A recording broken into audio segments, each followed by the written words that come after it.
மனதுக்குள் எத்தனை பாடல் இதய சுரங்கத்துள். அன்பார்ந்த நூல் நிலையம் பார்வையாளர்களே, நண்பர்களே, வணக்கம். தொழில் தொடங்கும் இனிய தம்பிக்கு என்று நாம் ஒரு காணொளி வெளியிட்டோம். அதில் தொழில் தொடங்குகிறவர்கள் கவனிக்க வேண்டிய சில விஷயங்களை ஆலோசனைகளாக வழங்கியிருந்தோம். அந்த அடிப்படையில் இன்னும் 2 முக்கியமான செய்திகளை நாம் சொல்ல விரும்புகிறோம். பிறருடைய நேரத்தை மதிக்க வேண்டும். ஒரு பெரிய மனிதர்களை பார்க்க போனீர்கள் என்றால் ஃபோன் பண்ணிட்டு வாங்கன்னு சொல்லுவாங்க. ஏன்னா ஃபோன் பண்ணாமல் போனீங்கன்னா அவங்க வேறு ஒரு வேலையில் இருப்பாங்க. அந்த வேலையை முடிச்சுட்டு வர்றதுக்குள்ள நீங்கள் அனாவசியமாக காத்திருக்க வேண்டிய நேரம் வீணாகும். அப்படி இல்லை என்றால் அவர்கள் வெளியூருக்கு போயிருப்பார்கள், உங்களுடைய நேரம் வீணாகும். அதனால் என்ன சொல்லுவார்கள் என்றால், சார் உங்களை பார்க்கணும் விஷயமா அப்படின்னு சொன்னோம்னா சரி வாங்க அப்படிம்பாங்க. அப்புறம் சொல்லிவிட்டு சரி வரும்பொழுது ஃபோன் பண்ணிவிட்டு வாங்க அப்படின்னு சொல்லுவாங்க. அதே போல் சில பேர் அப்பாயின்மெண்ட் வாங்கிட்டு எதுக்கு பார்க்குறதுன்னா நேரத்தை வீணாக்கக்கூடாது என்பதற்காகத்தான். சில வழக்கறிஞர்கள், சில தலைவர்கள், சில மருத்துவர்கள் ஏன் அப்பாயின்மெண்ட் வாங்குறோம்னா அவர்களுடைய நேரத்தையும் வீணாக்கி விடக்கூடாது, நம்முடைய நேரத்தையும் வீணாக்கக்கூடாது என்பதற்காகத்தான். இதை புரிந்து கொள்ள வேண்டும். சில பேர் தன்னுடைய நேரத்தை உயர்ந்ததாக கருதுவார்கள், பிறருடைய நேரத்தை பற்றி கவலையே படமாட்டார்கள், அனாவசியமாக அலைய விடுவார்கள். ஒருவரை ஒரு முறைக்கு மேல் 2 முறைக்கு மேல் அலைய விடக்கூடாது. ஈரோட்டில் ஒரு நண்பர் தன்னுடைய கடையில் எழுதி போட்டிருந்தார், 20 நிமிடத்திற்குள் எங்களுடைய பணியாளர்கள் உங்களுடைய வேலையை முடித்து கொடுக்கவில்லை என்றால் 21வது நிமிடம் என்று வந்துவிட்டால் நீங்கள் செய்கிற வேலைக்கு பணம் கொடுக்க வேண்டாம், இப்படிக்கு உரிமையாளர் அப்படின்னு போட்டிருந்தார். அவர் இன்னொன்று, என்னுடைய புத்தக வெளியீட்டு விழாவுக்கு திடீரென்று வருகை தந்த அவர் வந்திருந்தார். எங்களுக்கு ஒரு இன்ப அதிர்ச்சி. உடனே அவரை பேச சொன்னோம்.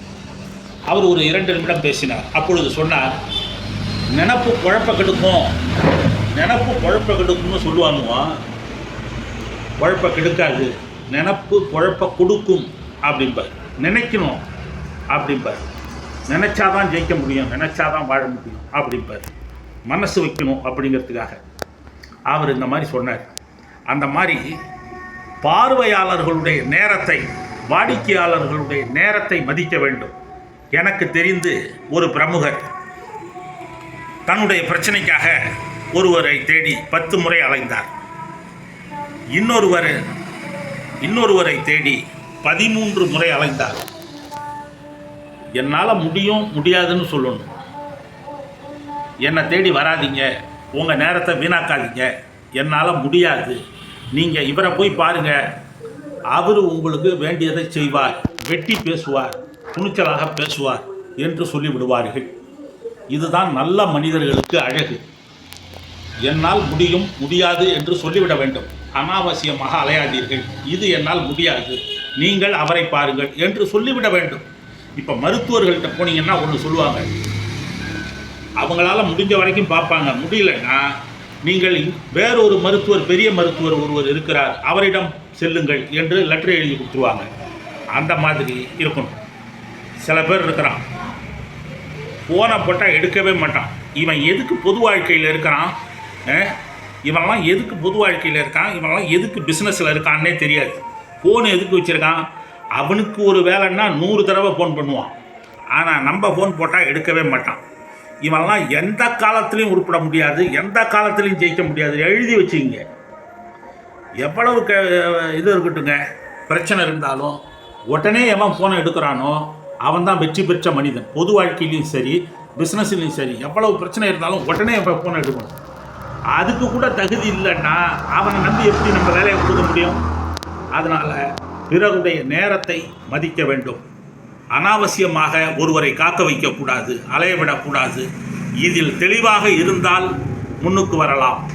அதை போல முயற்சி, விடாமுயற்சி, உழைப்பு, கடின உழைப்பு, நம்பிக்கை, தன்னம்பிக்கை என்று திரும்ப திரும்ப சொல்லிக்கொண்டே இருப்பார்கள். அதையெல்லாம் நான் சொல்ல விரும்பவில்லை.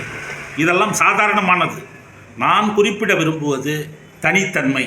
நான் குறிப்பிட விரும்புவது பிறருடைய நேரத்தை மதிக்க வேண்டும், பிறருடைய நேரத்தை வீணாக்கக்கூடாது, சேவை அதிகமாக இருக்க வேண்டும், கட்டணத்தை குறைத்து போட்டி போட வேண்டும், தனித்தன்மையை காக்க வேண்டும், நம்முடைய நேரத்தையும் வீணாக்கக்கூடாது, பிறருடைய நேரத்தையும் வீணாக்கக்கூடாது, அனாவசியமாக யாரையும் அலையவிடக்கூடாது. நன்றி, வணக்கம்.